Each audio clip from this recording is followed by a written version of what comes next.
Hi viewers, you are welcome to my channel again. This is the last part of the Alternative to Practical 2026 WAEC, and this is number 3C. If you want to really follow what we are doing, you can go back to my channel and watch my previous videos. Now, before I continue, today is my birthday, so celebrate me today with your gifts, your words. Anyhow you want to celebrate me, I'll be very happy.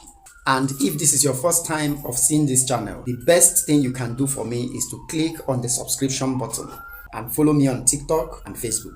I'm going to use an everyday language, although the question says state, but I'm going to explain so that anywhere you find a similar question, you know what to do. It says state the effects of the following solution on litmus. All these things are solutions. They are inside water already. If you dip litmus paper inside, blue or red, which of them will turn the blue one to red, which of them will turn the red one to blue, and which of them, if possible, will not have any effect? That is what the question is saying. Now let's start from here. Potassium trioxynitrate 5.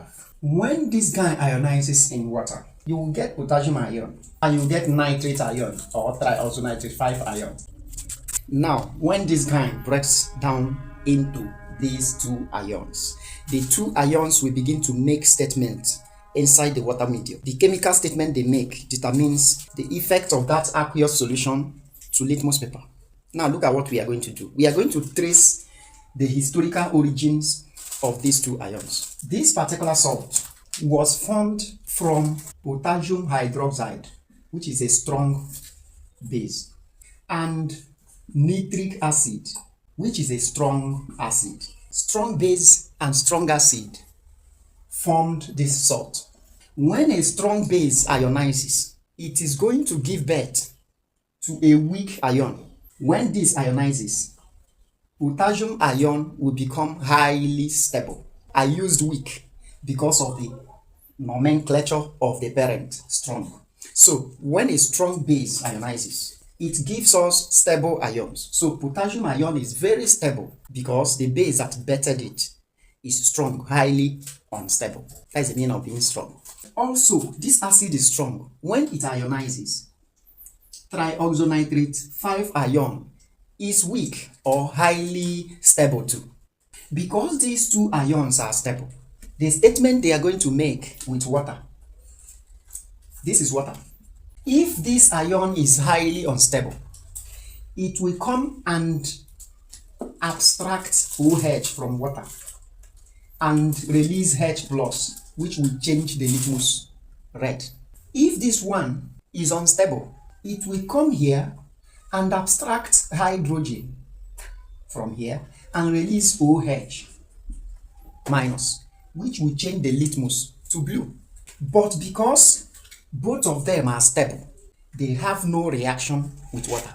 They make zero statement in the aqueous medium. That is why there is no effect on litmus.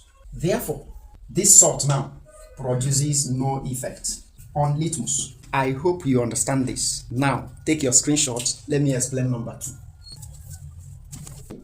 Number 2 salt, potassium trioxocarbonate 4. When it ionizes in water, it gives us 2 potassium ions and 1 trioxocarbonate 4 ion. So as usual, we are going to trace the historical origin of these two ions, whether they came from strong base or strong acid, weak base or weak acid. Remember, metals come from bases, right? So this is potassium metal. It came from potassium hydroxide. And you know that potassium hydroxide is a strong base, right? Look at trioxynitrate 4 ion. H, because of 2 minus, H2CO₃. This is a weak acid. When a strong base ionizes, it gives birth to what? Weak things, weaklings. So potassium ion, because the parent is strong, which means potassium ion is highly stable and weak, because stable things don't readily react, right? So if the parent base is highly strong, the child is weak.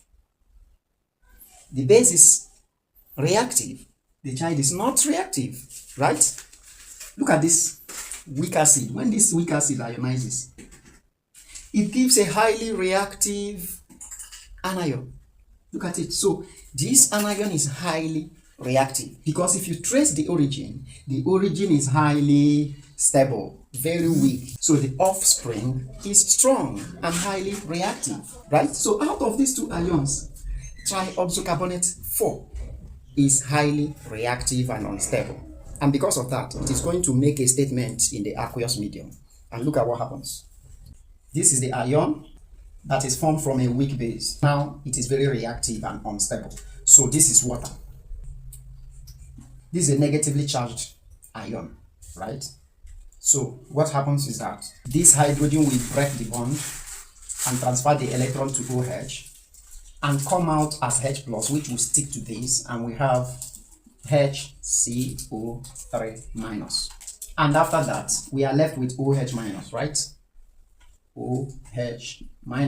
And it is this OH- that will react with litmus. And the OH- is what makes the medium alkaline. And therefore, this salt in aqueous medium changes litmus from red to blue. Okay, take your screenshots. Let's move to number 3. As usual, let's break this down in water. We are going to have 2 aluminum ions plus 3 tetraoxosulfate 6 ion. Now let us trace the historical origins of these 2 ions. This man came from aluminium hydroxide, and this man came from tetraoxosulfate 6 acid. You see this acid? Strong, very strong acid. This is a weak base. Now let's compare.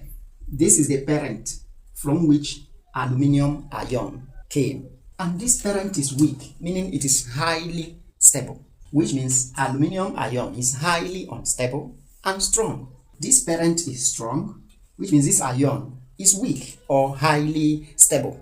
Because this is highly stable, it has nothing to do with water, no statement to make. It is this highly unstable ion that has a statement to make in aqueous medium. So let's go. Aluminium ion. Now listen. This is not just an unstable ion. It is the ion that has a very high charge density, meaning that it has a small size and a very large charge, 3+. So anywhere you see it, it is hungrily looking for electrons to attract. This is water. Now, remember there are electrons on this oxygen. And this site is the target of this aluminium. It is a target. So it will come here and steal electrons as the oxidizing agent it is. As it is stealing electrons, this hydrogen will even give up the electron it has, this bonded pair, and come out as H+. And this OH- will be attracted to aluminium ion. So when aluminium ion does this, it will first form this Al bracket OH bracket 2+ plus H+. It is this H+ that turns a blue litmus paper red. The aluminium in this form is still hungry. It's still looking for more electrons or more hydroxyl ions, so it can repeat the reaction. Al bracket OH 2+ plus another water. And what happens? We have Al OH bracket 2 and 1+ plus another hydrogen ion. And it continues. It can steal another electron. And we have Al bracket OH bracket 2 1+ plus another water. This is what it continues doing until it forms this stable parent weak base, AlOH bracket 3 plus hydrogen ion. It is all these hydrogen ions that will crowd around the litmus paper and change it from blue to red.